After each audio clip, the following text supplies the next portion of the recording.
Update news. देशभरात सातत्याने होणारे पेपरफुटीचे प्रकरण, शिक्षणाचे खासगीकरण आणि वाढत्या बेरोजगारीच्या विरोधात यवतमाळमधील सर्व विद्यार्थी संघटना, कोचिंग इन्स्टिट्यूट आणि अभ्यासिकांच्या वतीने रविवारी 26 जुलै रोजी दुपारी 3 वाजता विद्यार्थी हक्क संघर्ष मोर्चाचं आयोजन करण्यात आलं आहे।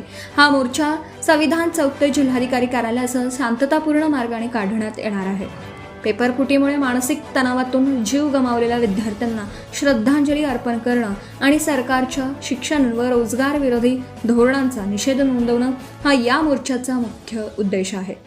प्रमुख मागण्या आणि मुद्दे: सरकार पदभरती, केंद्रातील 30 लाख आणि राज्यातील 3 लाख रिक्त सरकारी पदे त्वरित भरण्यात यावीत, कंत्राटीकरण बंद करा, शिक्षण आणि सरकारी क्षेत्रातील कंत्राटीकरण व खाजगीकरणाचं धोरण थांबवावं, मोफत आणि दर्जेदार शिक्षण, भारतीय संविधानाला अनुसरून सर्वांना मोफत, समान आणि चांगल्या दर्जाचं शिक्षण मिळालंच पाहिजे, बहुजन आणि गरजू विद्यार्थ्यांच्या शिष्यवृत्ती व आरक्षणाची प्रभावी अंमलबजावणी व्हावी, शिक्षण माफिया आणि सरकारी धोरणांमुळे तरुण पिढीचं भविष्य धोक्यात आलं असून या अन्यायाविरुद्ध यवतमाळकरांनी मोठ्या संख्येने या मोर्चात सहभागी व्हावं असं आवाहन सर्व विद्यार्थी संघटना आणि अभ्यासिकांच्या वतीने करण्यात आलं आहे।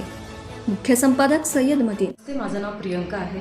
तर पेपरफुटी अजून यासारखेच खूप सगळे प्रश्न विद्यार्थ्यांचे आहे, म्हणजे वारंवार एक्झाम घेऊन खूप जास्तीत जास्त फी ठेवतात एक्झामची, तो सुद्धा एक प्रश्न आहे। कारण गरीब विद्यार्थी हा पूर्णतः आईवडिलांवर डिपेंड असतो, त्याचबरोबर त्याचा मेसचा खर्च, त्याच्या लायब्ररीचा खर्च, राहण्याचा खर्च असतो, यासारख्या कितीतरी समस्या एका वेळी त्याला सामना करावा लागतो, परंतु याचं कुठेही समाधान मिळत नाही। यासोबत पेपरफुटी पण होतात आणि वरून एवढे पैसे पण द्यावे लागतात। तर या सगळ्या समस्या विद्यार्थी फेस करत असतो। मला एकच म्हणायचं आहे की या सगळ्या विद्यार्थ्यांच्या समस्या जाणून घ्यावं आणि त्या निश्चितपणे सोडवण्यात याव्या। Thank you so much. बागडे आहे। यवतमाळ शहरामध्ये आपण संविधान चौकमध्ये दुपारी 3 वाजेपासून तर 6 वाजेपर्यंत संविधान चौक ते NIC चौकपर्यंत आपला एक शांती मार्च राहणार आहे।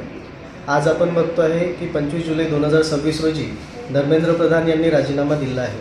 खरं तर ही विद्यार्थ्यांची जीत आहे।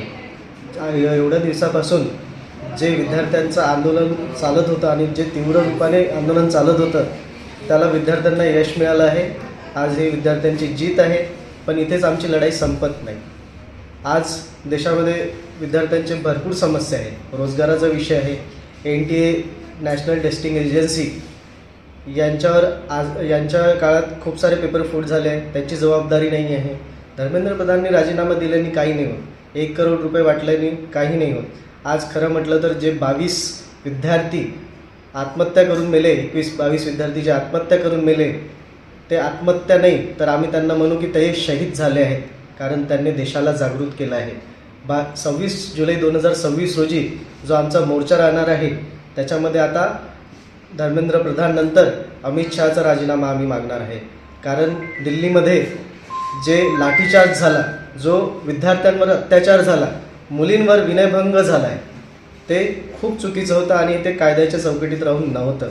आता आम्हाला त्याच्यावर सुद्धा उत्तर हवं आहे। आता खरं तर मोदीने माफी मागायला हवी आणि अमित शहाने सुद्धा राजीनामा द्यायला हवा।